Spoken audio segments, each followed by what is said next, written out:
Hey everyone, in this video we're looking at Inspector Calls for GCSE English Literature, focusing specifically on Act 1.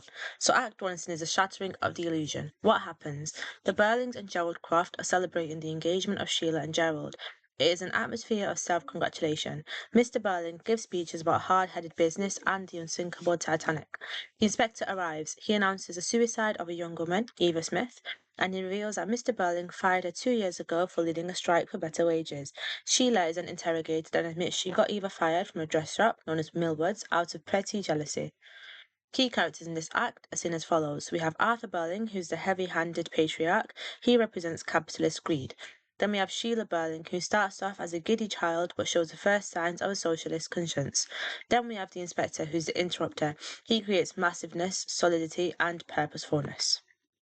A key theme is capitalism versus social responsibility. Act 1 is a trial of the self. Before the inspector arrives, Birling's philosophy is dominant. The inspector's arrival represents a socialist knock at the door of capitalism. Quote 1. The Capitalist Manifesto. So, a man has to make his own way, has to look after himself, and his family too, of course, as if we were all mixed up together like bees in a hive. Community and all that nonsense. The analysis of this is that Birling prioritizes self over society.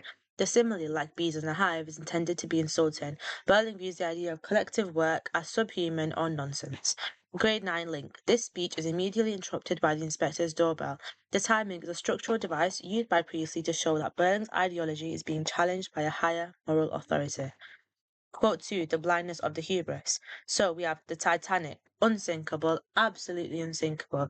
This is the ultimate example of dramatic irony.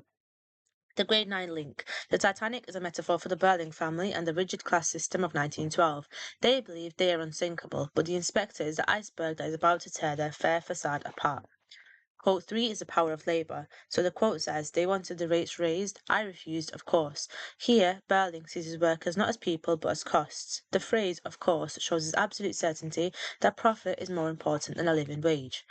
Context link, the 1912 strike wave. So in 1912, Birling was hit by massive industrial unrest, which is known as the Great Unrest. Workers were striking for 25 shillings a week, exactly what Eva Smith was asking for.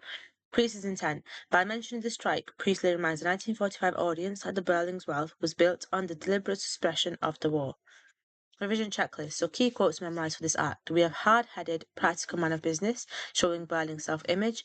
Burnt her inside out, of course, shows the inspector's blunt, emotive language. But these girls aren't cheap labour, they're people, is Sheila's pivotal realisation. And so I'm really responsible is Sheila's first step towards guilt.